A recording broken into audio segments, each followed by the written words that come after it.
స్వర్గీయ రాజశేఖర రెడ్డి గారి 70వ జయంతి సందర్భంగా ఈరోజు ఆయనకి ఘనంగా నివాళులు అర్పించుకోవటం జరిగింది.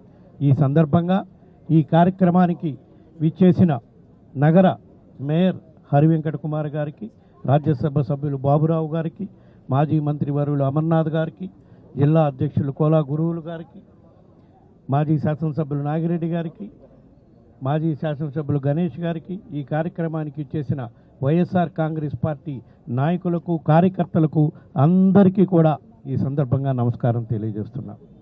స్వర్గీయ రాజశేఖర రెడ్డి గారు ఉమ్మడి ఆంధ్రప్రదేశ్ రాష్ట్రంలో కేవలం 5 సంవత్సరాల 3 నెలలే ముఖ్యమంత్రిగా పనిచేయటం జరిగింది. 5 సంవత్సరాలు ముఖ్యమంత్రిగా చేసినా దేశంలో ఏ ముఖ్యమంత్రి ఆలోచించిన విధంగా 5 గొప్ప పథకాలు ఈ దేశంలో ఉండే తెలుగు రాష్ట్రాలకి ప్రజలకి అందించిన ఘనత స్వర్గీయ రాజశేఖర రెడ్డి గారిది.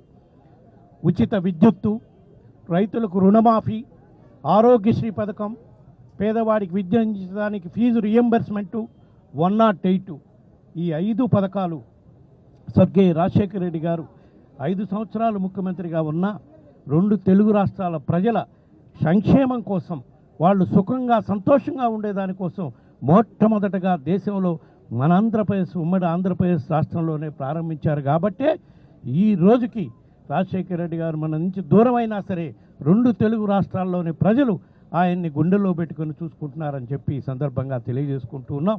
మరీ ముఖ్యంగా విద్య, వైద్య రంగాల్లో స్వర్గీయ రాజశేఖర రెడ్డి గారు ఎన్నో గొప్ప మార్పులు తీసుకొచ్చి పేదవాడికి నాణ్యమైన విద్య, నాణ్యమైన వైద్యము ఉచితంగా అందించే కార్యక్రమం ఆ రోజుల్లో ఆయన చేస్తే, వైఎస్ రాజశేఖర రెడ్డి గారి ఆశయాల సాధన కోసం పార్టీ స్థాపించిన మన నాయకుడు, మన పార్టీ అధ్యక్షుడు, వైఎస్ఆర్ కాంగ్రెస్ పార్టీ అధ్యక్షుడు జగన్మోహన్ రెడ్డి గారు పేదవాడికి నాణ్యమైన వైద్యము వాళ్ళ ఇంటికాడే అందించే విధంగా, వాళ్ళకి ఉచితంగా విద్యను అభ్యసించే విధంగా, ఉచితంగా వైద్య సౌకర్యం ఇచ్చే విధంగా, టెస్టులు చేయించి ఉచితంగా మందులు ఇచ్చే గొప్ప కార్యక్రమాలు మన ఆంధ్రప్రదేశ్ రాష్ట్రంలో గత 5 సంవత్సరాలు అమలు చేసిన ఘనత మన పార్టీ అధ్యక్షుడు జగన్మోహన్ రెడ్డి గారిదని చెప్పి ఈ సందర్భంగా తెలియజేసుకుంటూ ఉన్నాం.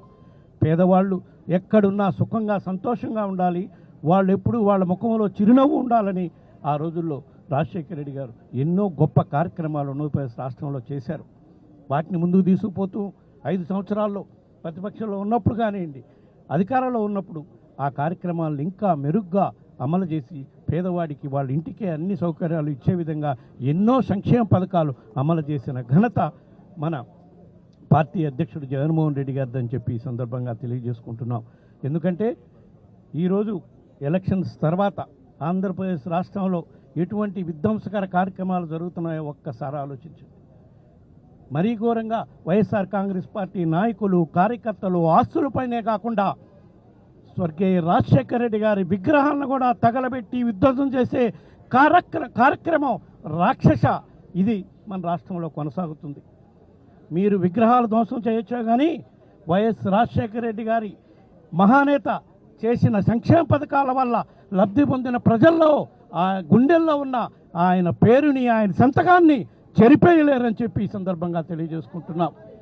అయినా సరే వైఎస్ఆర్ కాంగ్రెస్ పార్టీ కార్యకర్తలు ఏ విధంగా విగ్రహాలు విధ్వంసం చేసిన సంఘటనలకి ఎదుర్కొని ఏ విధంగా విగ్రహాలు స్థాపించారో, మొన్న గుంటూరు జిల్లా వేమూరు నియోజకవర్గంలో వైఎస్ఆర్ కాంగ్రెస్ పార్టీ విగ్రహం తొలగించిన 24 గంటల్లోపు మళ్ళా కొత్త విగ్రహాన్ని స్థాపించి మళ్ళా రాజశేఖర రెడ్డి గారిపై ఉండే అభిప్రాయాన్ని వైఎస్ఆర్ కాంగ్రెస్ పార్టీ కార్యకర్తలు రాష్ట్ర ప్రజలందరూ కూడా తెలియజేశారు. అదేవిధంగా రాబోయే రోజుల్లో ఎక్కడైతే ఈ వైఎస్ఆర్ విగ్రహాలని రాజశేఖర రెడ్డి గారి విగ్రహాలని విధ్వంసం చేశారో, రాబోయే రోజుల్లో త్వరలో ఆ విగ్రహాలన్నీ కూడా మళ్ళా పునఃస్థాపించే కార్యక్రమం కూడా చేస్తామని చెప్పి వీళ్ళ విధ్వంసకాండకి చర్మగీతం పాడే విధంగా కూడా అన్ని చర్యలు వైఎస్ఆర్ కాంగ్రెస్ పార్టీ నాయకత్వం, కార్యకర్తలు, నాయకులు తీసుకుంటారని చెప్పి ఈ సందర్భంగా తెలియజేసుకుంటూ, ఓటమి పాలైనా సరే ప్రతిపక్షంలో ఉన్న, అధికారంలో ఉన్న మా నాయకుడు జగన్మోహన్ రెడ్డి గారు ఒకటే చెప్పారు, ఇప్పుడు కూడా ప్రజల పక్షాన నిలబడదాం, ప్రజల పక్షాన నిలబడి పోరాటం చేద్దాం, ప్రజలకు అందాల్సిన సంక్షేమ పథకాలన్నీ అందించే విధంగా రాబోయే రోజుల్లో కూడా పోరాటం చేస్తాం. కాబట్టి వైఎస్ఆర్ కాంగ్రెస్ పార్టీ నాయకులందరూ కూడా ఈ సందర్భంగా ఎక్కడెక్కడైతే వైఎస్ఆర్ కాంగ్రెస్ పార్టీ నాయకులు కార్యకర్తలు ఉన్నారో, ఎక్కడెక్కడైతే స్వర్గీయ రాజశేఖర రెడ్డి గారి విగ్రహాలు విధ్వంసానికి గురైనయో అవన్నీ కూడా పునఃస్థాపించే కార్యక్రమం చేద్దాం. తప్పకుండా రాజశేఖర రెడ్డి గారి పేరు మళ్ళా ఈ 2 రాష్ట్రాల తెలుగు ప్రజల్లో చేరే స్థాయిగా ఉండే విధంగా చర్యలు తీసుకుంటామని చెప్పి ఈ సందర్భంగా తెలియజేసుకుంటూ, అదేవిధంగా వీళ్ళు చేసిన దాడుల వల్ల రాష్ట్ర వ్యాప్తంగా అధికార పార్టీ అధికారంలోకి వచ్చినాక కూటమి పార్టీలు 3 కూడా కలిపి ఏ విధంగా వైఎస్ఆర్ కాంగ్రెస్ పార్టీ కార్యకర్తలు నాయకులపై దాడులు చేస్తున్నారో వాటిని కూడా ప్రతిఘటించే రోజు వస్తుంది. తప్పకుండా వాటిని ప్రతిఘటించే కార్యక్రమం చేస్తాం. అందుకే మొన్న మా నాయకుడు చెప్పాడు, ఇంకా ఎక్కడైనా విధ్వంసకాండ కొనసాగే పరిస్థితి ఉంటే తిరుగుబాటు చేసే పరిస్థితి వస్తుంది. రాష్ట్రంలో తిరుగుబాటు చేసే పరిస్థితి వచ్చిందంటే శాంతి భద్రతలు కూడా కాపాడుకోవాల్సిన పరిస్థితి వస్తుంది. కాబట్టి వాటిని తక్షణమే ఆపే కార్యక్రమం చేయాలని చెప్పి ఈ కూటమి ప్రభుత్వానికి ఈ సందర్భంగా విజ్ఞప్తి చేస్తున్నానని చెప్పి ఈ సందర్భంగా తెలియజేసుకుంటూ, ఈ కార్యక్రమానికి వచ్చిన ప్రతి ఒక్కరికి మరొక్కసారి ధన్యవాదాలు తెలియజేసుకుంటూ సెలవు తీసుకుంటున్నాను.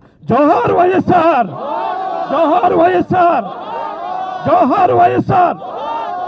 Thank you.